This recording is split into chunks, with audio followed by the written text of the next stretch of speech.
Hello everyone, and thank you for tuning in again. I am Katie Batesman, the Content Director at SheCanCode, and today we're discussing the power of workplace unity through employee groups.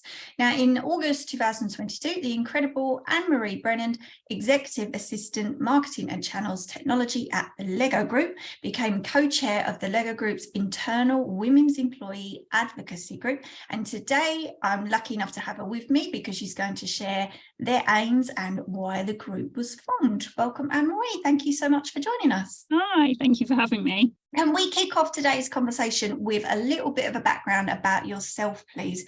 And kind of, where did you get started in your career? Okay.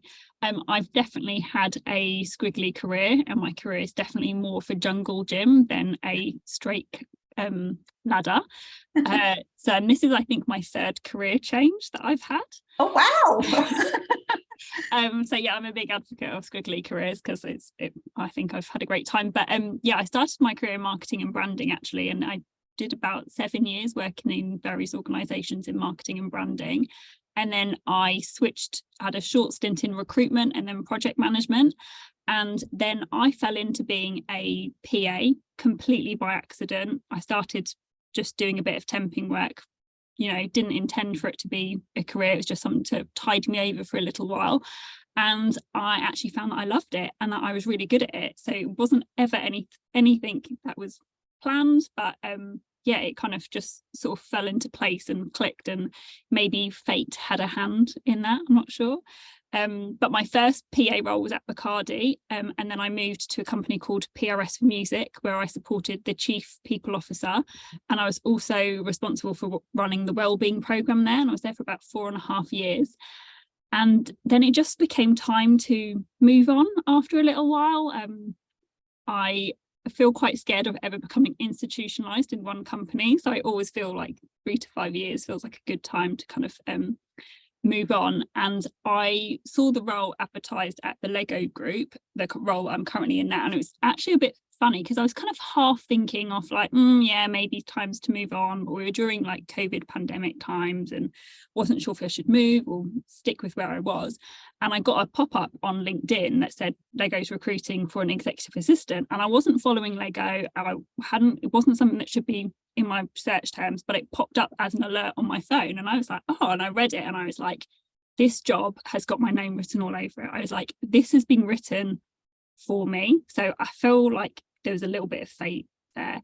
And when I went to apply for it, there was the ATS, the applicant tracking system to apply wasn't working. It wouldn't let me accept my application. I thought, oh, maybe it's because I'm applying on my old work laptop and maybe my work laptop is blocking it. And I tried then to do it on my phone. I tried to do it on my husband's laptop, and I was like, oh, I can't quite get through. I keep getting the same error message. And I was like, this isn't me. This must be something to do with the back end at Lego. But I was like, I really, really want this job. And the job description did mention who the role was supporting. So I found my now people leader, Niall, on LinkedIn, and I sent him a bit of a cheeky message, and I was like, I've seen this role advertised. I'm having problems applying. I think I'd be brilliant at this job and you should hire me. And here's my CV. Amazing. And I bet that you instantly stuck in his head. Sure. I'll tell you, I haven't actually asked him about that since I got the job. I should maybe have a conversation with him about it. But it seemed to work. And then he then sent me an email address and put me in touch with the right recruitment person. But I do think there was a little bit of an element of like, kind of going for what I wanted, and I was like, I really want this job. I think it's got my name all over it. I can do this. And yeah, so that's how I ended up here at the Lego Group. Yeah, I've been here for almost 2 years now. And is it as magical as we think it's all going to be at the Lego Group as they say it is? Yes, absolutely. I think it is. It's quite funny. Often when I tell people that I work for the Lego Group, everyone's like, oh my God, wow, do you like play with Lego all day? And no, I don't play with Lego all day. We are encouraged to play. There is lots of Lego sets. So don't ruin it. We think you all just play. Yeah. Not in my role anyway. I mean, there are lots of Lego sets around in our hubs for which we call community builds for people to kind of take part in and share in the building. But yeah, I don't play with it like as often as I as I should, maybe. It's there, it's available. It's there, it's available, yeah. But I think this is by far my favourite profession that I've had between my 3 career switches. Yeah. And shamelessly going to plug the EAPA profession, because unfortunately I think there is quite a misconception about our roles, and the general media and, you know, the likes of Mad Men and The Devil Wears Prada has not been kind to our role, and we're often perceived as just the assistant, but in fact we do so much more, and our roles are hugely dynamic and play a huge part in our leadership team and get to contribute to projects that are going right across our organisation. And yeah, and you get to see everything as well. I always found that with EAs and PAs is you have so much responsibility for what you do, and you have to be so organized. Yeah. If something goes wrong or someone's in the wrong place, you know, it's all down to you. And did you know that when you saw the job and you thought, you know, I'm super organized, I can do that? Is that kind of one of your qualities, would you say? Yes, it is definitely at work, but I think I go into organisation overdrive at work. That when I'm in my private life, I don't have a clue what's going on. Occupational hazard. But yeah, I think something that really attracted me to this role in particular was that they wanted an EA who was going to be part of the leadership team and kind of want to take on extra projects and responsibilities, which is something that I really wanted to do and strive in, which also gives me the flexibility to be co-chair of our women's EAG as well. Yes, and that's what we're going to talk about a little bit today, because it was exciting news when it was launched. So can you tell us a little bit about that? You know, why was the Women's Employee Advocacy Group started?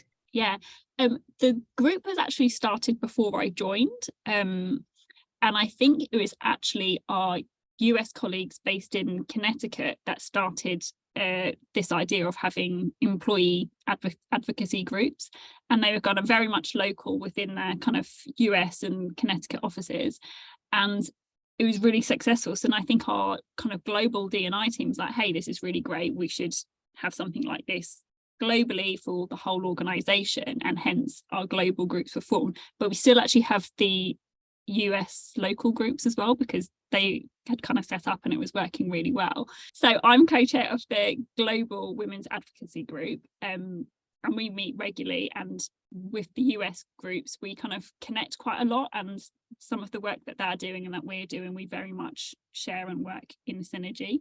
So diversity and inclusion is a really big area within the Lego group, and we've got several employee advocacy groups. So there's a people of colour and LGBTQ+, and age and accessibility, and then our women's one. And plus there's lots of different local global diversity councils and task force, like so many, sometimes it's a little bit difficult to keep track of who's doing what. And we very recently just started a digital diversity task force. So it's only just formed, but I'm sure there's going to be some really cool stuff that's going to come out of that as well. Yeah, amazing. And so this group was started before you joined Lego. So how did you become co-chair of the group? Did somebody put you forward? Did you hear about it? Did you put yourself forward and email somebody and say, I think I should do this? Yeah, the latter really. So I was a member of the group before I became a co-chair. So after I joined the Lego group, I saw that this was there and it's available, and it was something that I wanted to be part of. So I joined as a member, and then there was a bit of fluctuation of like the existing co-chairs either left the organisation for other opportunities or stepped back and did different things. So the opportunity to be a co-chair came about. There was already one new co-chair. So my partner is a lady called Gadika, who's based in India, and she stepped up to be co-chair, and then there's one other vacant position. And I really deliberated if this was something I should do or not. And I was like, oh, I don't know. And probably a little bit of imposter syndrome in there as well, of like, can I do this? Should I do this? I'm not sure. But the group had previously had lots of like really good discussions and really good ideas, but it never went anywhere. And I could see that there was an opportunity to take some of these ideas and start putting them into action and actually start making stuff happen. And I know that that's something I'm good at in my day job as an EA, of making stuff happen. Things have to So, happen in your position, yeah, definitely. Yes, yeah. the So leadership team will be like, why hasn't this happened? yeah, so I could see that I had a strength that I could bring to this group and this organisation. So yeah, I put myself forward then to become a co-chair, and I have been now since August 2022, I think. And yeah, it's been really great. And I think I should also mention everyone else who's a member of the group are all volunteers as well. Everyone, like, it's not a paid for position. It's like an extra and above added extracurricular, so to speak, position that everyone has come into. And there is a decent amount of work involved in being the co-chair, but I also think when it's something that you feel passionate about, it often doesn't feel like hard work if it's something that you're passionate about and you love. Yes, and something that is really aligned with your role and, as you said, your passions. And if you're at the right company as well, and it kind of just makes it feel part of the culture, I suppose. It doesn't sound like it's a bolt on. It just sounds like it become natural, a natural part of your role.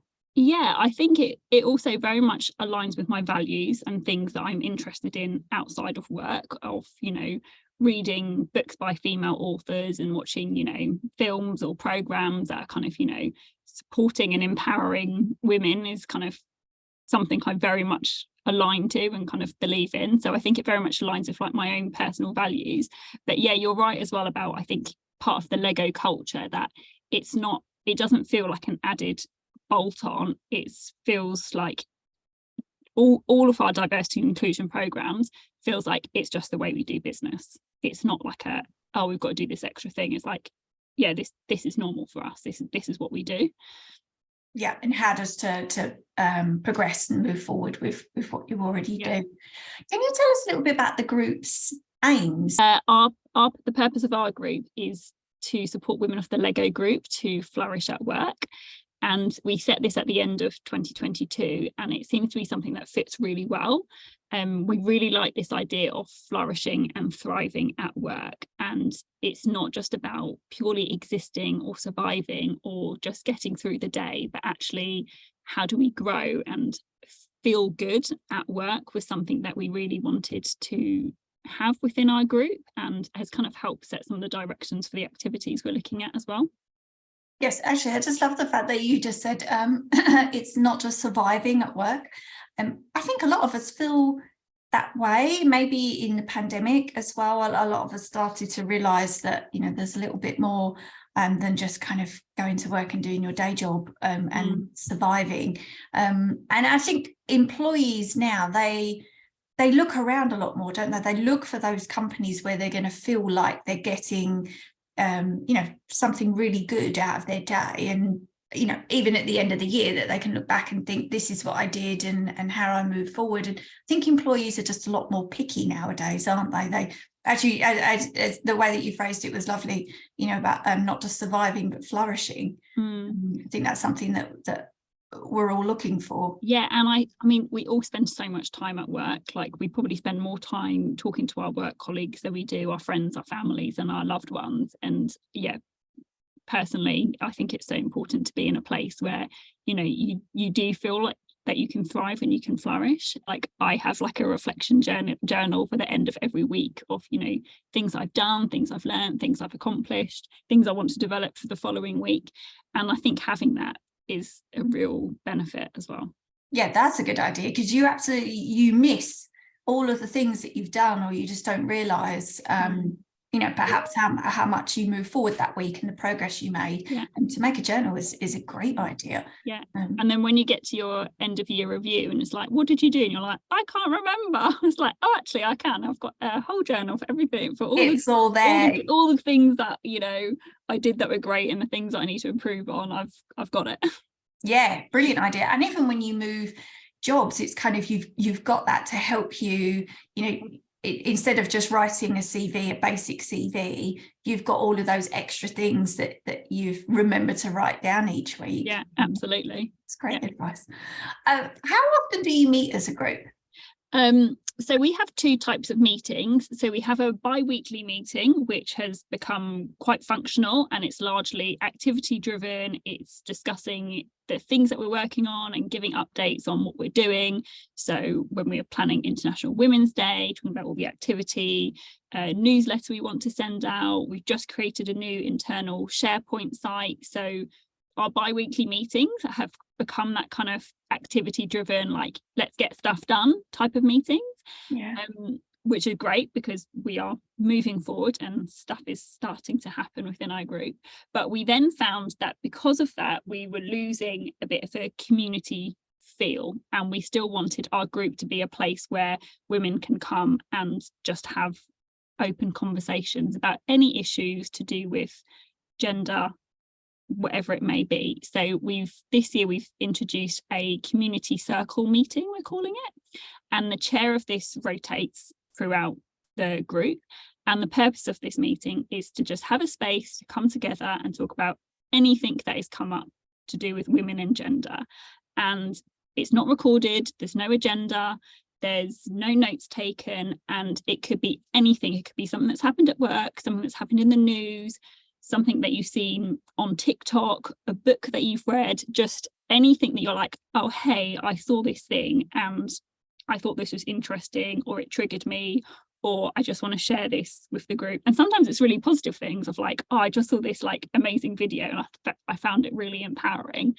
And they happen monthly, and those meetings have been the best. The best. There has not been one that I haven't come away feeling super energized and super empowered. And they're just a really, really lovely time for a group of women from all across the organisation, often women that I will never work with in my day-to-day life and my day-to-day job. But we just have like a really honest conversation, and we very much feel that it is a circle of trust, and anything that is said in this meeting stays within these virtual walls and doesn't go anywhere else. And yeah, they've been really, really lovely. You know what, that's so good to hear, because I was going to ask you a little bit about how the group enables women at Lego to be heard, but actually you just summed it up there. It's just that it sounds like, you know, that circle of trust and knowing that actually you can come to us and say what you want, you'll be heard and something will be done, but actually you won't get in trouble for having said something within that group, or you know, it sounds like Lego really make an effort to ensure that their women are heard. Yeah, and I think just having a space that we can kind of have those honest conversations with each other, and it's not just, you know, whilst our group is currently, we're doing good work to drive action and you know put activities on and whatnot for the wider company, we also want a space where it's safe for us to kind of have conversations related to gender and women and, you know, all these different things that are going on, not just at Lego, but like in the outside world, outside of work, that kind of may impact us as well. Yeah. And so out of curiosity, when women want to get involved, then do they contact you? Can I come along to this group? They don't have to come every month, they can kind of dip in and out. Yeah, I mean, it's pretty like we have some members that are more active than others, and some people you kind of like drop in and drop out, but yeah, it's completely open to anyone in the company who wants to get involved, men as well. But yeah, people can, we've got a SharePoint site and a team site, and you can just join that yourselves. I'll add you to the meeting invites, and yeah, people can kind of drop in and drop out. And I think those members who are more active tend to get more and come regularly. They tend to be the ones that are also more active in driving various activities and projects forward as well. But we don't discriminate if people don't have the time capacity to, you know, get involved with organising International Women's Day, for example, which, you know, takes a lot of time. You know, that doesn't mean you can't be part of our group. You can still come to meetings that works for you when you can. Yeah, and you mentioned you know, an aim of trying to move things forward and actually put things into action. How are you taking the group's insights and translating them into action throughout Lego? You said you're making movement now.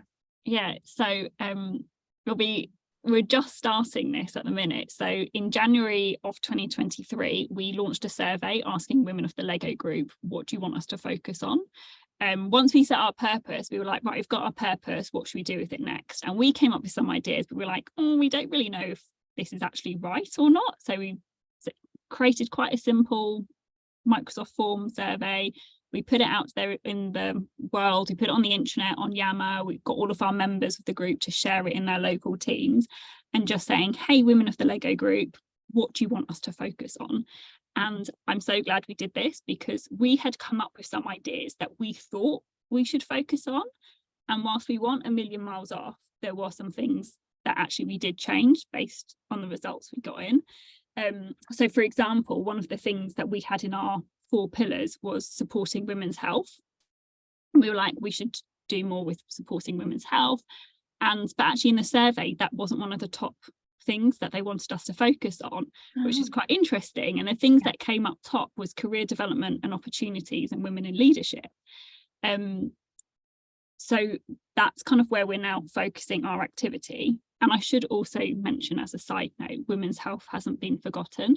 And the Lego group has just launched last week, I think it is, hot off the press. Last week they've launched a menopause programme, which we're trialling in the UK, and then it's going to roll out to other countries. And there's also a plan to kind of roll out sanitary products in all bathrooms, in stores, in factories, in offices, everywhere. So women's health is not forgotten, but it was a really good learning to be like, actually this is important, but it's not something that people want us to focus on. So whilst we are a supporter of those activities, we're not driving it. And interestingly, something else that came out from the survey, which was really interesting, because we asked people, how do you want us to distill this information to you and kind of share knowledge and information? And by far the most popular option was in-person events and networking, which is, I mean, we're a global organisation. It's a lot easier to create one online event than having lots of different in-person networking opportunities. So it's quite interesting that this kind of came out very strongly as what people wanted. That people want that back again, because I think it's something that we all felt had disappeared, and everyone had just thought, you know, the convenience of having an online event. But we hear that a lot, you know, people want in person. Yeah, I mean, I think there is magic that happens in person that is very difficult to replicate online. And even with the amazing technology of putting people into breakout rooms and networking and whatnot, it's different in person when you can look someone in the eye and ask them questions and have a conversation than it is online. So yeah, it's really interesting that came out so strongly. So we do have a plan, which we are in the very early stages now of putting together to kind of make this happen. So we've come up with 7 subtopics that address career development opportunities and women in leadership. And then us as a group, we are creating a workshop for each one. And the idea is that it will come with ready-made workshop with loads of facilitator notes, etc. And then our members will then invite people within each of their local hubs to then run it locally. So the idea is that it will happen globally, not necessarily all at the same time, but the one workshop we will hopefully then roll out, and it will happen in each of our locations in person.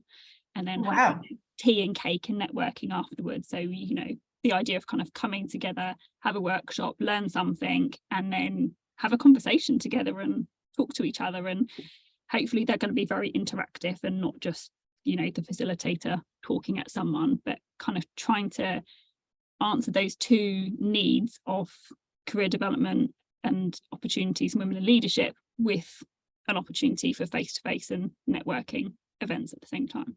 So that's our plan. We are very, very early, and we're just we've almost finished the first workshop, haven't launched it yet. So ask me in a year's time how it's all going. I'm sure we'll have lots of things to learn along the way and see how it goes, but that's where we're going with it. Yeah, that's quite a plan of action to really move forward and make sure that the ladies they meet and they get something from it.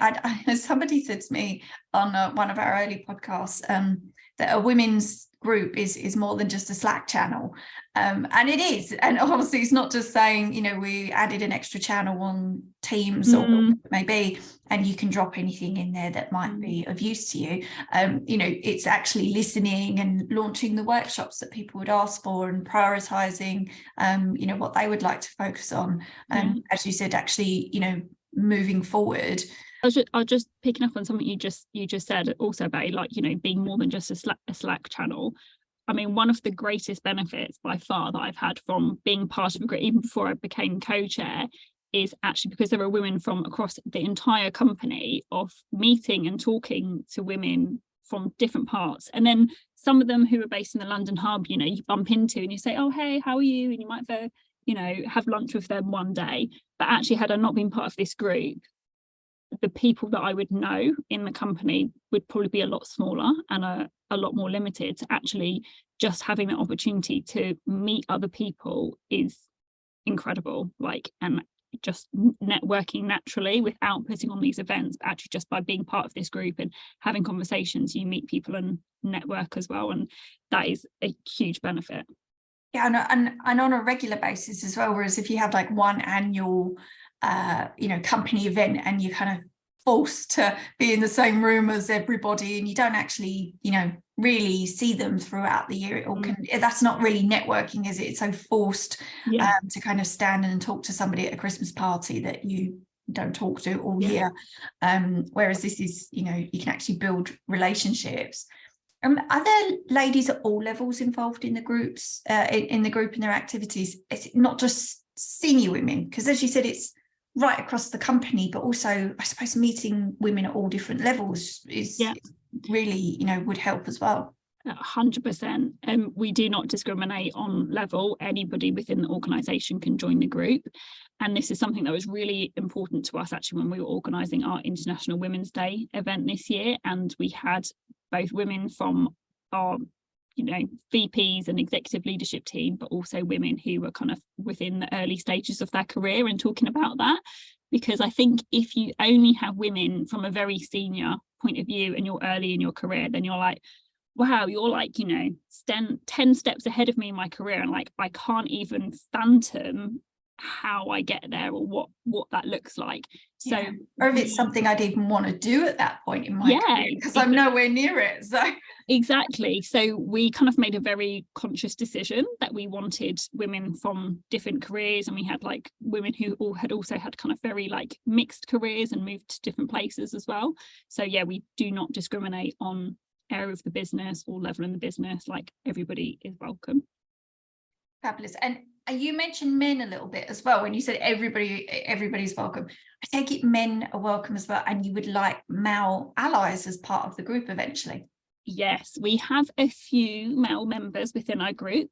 One of them is more active than others, but we see this as really positive, and we are very inclusive of men joining our group.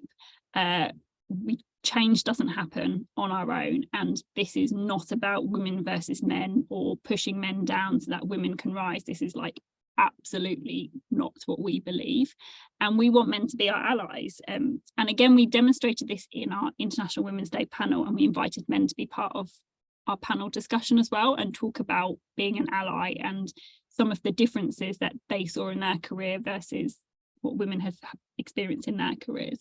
And this worked really well. I think having some men on our panel conversations actually encouraged more men to join and watch and listen to the panel discussion as well, that it wasn't like, oh, this is just a women's thing, because feminism is for everybody, right? Exactly. I can't stand this at events when women are, it's like the women's panel will happen and they'll disappear off of the show floor and they'll go into a little room on their own, and it's just a room full of women, and I can't stand this. It's kind of, you know, we need everybody involved in the conversation, and it's not just you know, ladies sitting together on a panel and discussing what needs to be done. So yeah, it's great that there are men involved already, and that will encourage more to be part of it. Each of the different employee advocacy groups within Lego has a senior ELT sponsor. So the sponsor for our group is a man, Jesper Anderson. He's the group's chief financial officer, and actually having a male sponsor has, for a women's group, has in no way hindered it. He's been an incredible sponsor and is like really championing everything we do, and he's been really open and candid with us. And he said that he's got some young daughters and he's watching them start to think about careers and start to enter the world of work, and how they are navigating that and how that's been different.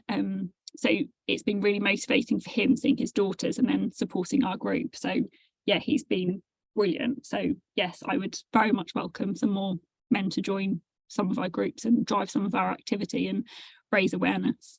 Yes, definitely. And actually that's a good piece of advice there about having, you know, a sponsor for each group, because I was going to ask you, you know, for our listeners who are considering starting such a group within their own company, do you have any advice for them to get started? I suppose one good one you just come out with there though was, did you find yourself some senior sponsors within the company? That's really helped. Yeah, definitely have a senior sponsor, someone who wants to do it as well. Like, it can't be someone who's kind of been forced into that kind of position.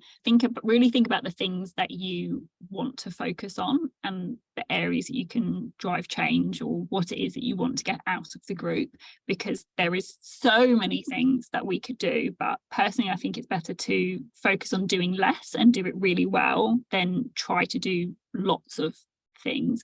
And also, if you're set up in a similar way to us, where, you know, we're a voluntary group and people have come together and it's above and beyond our usual very busy day jobs, having a focus on the things you want to drive forward really helps. And there are certain things then that you have to say no to, and you say, actually, that's not aligned with what we're doing right now. Yes, it's important, but we can't do that. And I also think delegate, and set up roles and responsibilities within your group. This is really key. I think Gideika and I have learned this firsthand, that actually we can't do everything as the co-chairs of the group. We can't be the co-chairs and drive all the activity forward. So we've now got someone who is our treasurer and looks after our budget and all of that side of things, and then we've got two people who are kind of marketing and communications and kind of drive the comms of the group forward. And this has really helped. So, and if you have any kind of, you know, upcoming activities that's happening, make sure it's not just the co-chairs that are responsible for driving that forward, but actually you've got other people who are members of the group and can actually take action and drive things forward as well. So it's a shared responsibility. Yes, which means that as a company, you actually move forward and get things done, because you're breaking it down into bite-sized chunks to that, as you said, you've delegated to other people, because it must be incredibly daunting to think, especially if you're part of a big company with something as big as the Lego group, you're thinking, you know, I kind of want to start a group, but this is going to be a lot of work for myself and a co-chair, for instance. So as you said, it's as long as you know it's not just on you, and you have lots of other people involved in that, to really come up with a structure, and by the sounds of it, you know, it's really paying off and you're really starting to move forward on what you want to achieve. And I think also, I mentioned that we have Jesper as our ELT sponsor. I think that's a great thing to have a senior sponsor, but somebody who really wants to do it. I think it doesn't work if you've got someone who's like, oh, well, I guess I have to be a sponsor of a DE&I group because, you know, it's a thing to do. But have someone who really wants to do it. And we're very lucky that we've got Jesper, because I think if it's something that they want to do, it becomes very easy and natural for them to be great cheerleaders for our initiative. Yes, definitely. Instead of being crowbarred in and thinking, I'm supposed to turn up for this every now and then. And yeah, it doesn't help. And as you said, just mentioning it as well across the business and as something that they sponsor would get that word out as well, wouldn't it, to other people amongst the business that might be, you know, of use to come on board and help what your group are doing. Yeah, for sure. Fabulous. So thank you so much, Ann-Marie. We are out of time, and it's flown by because it's been an absolute pleasure to chat with you today. So thank you so much for sharing what the Lego Group are doing. And we'd love to have you back actually for another update, and you can let us know how you got on with the workshops and how Lego are continuing to move forward in that area. So thank you. Yeah, absolutely. I will keep you updated on how it all goes. And thank you very much for having me. It's been lovely talking to you. Thank you. And for everybody listening, as always, thank you for joining us. And we hope to see you again next time.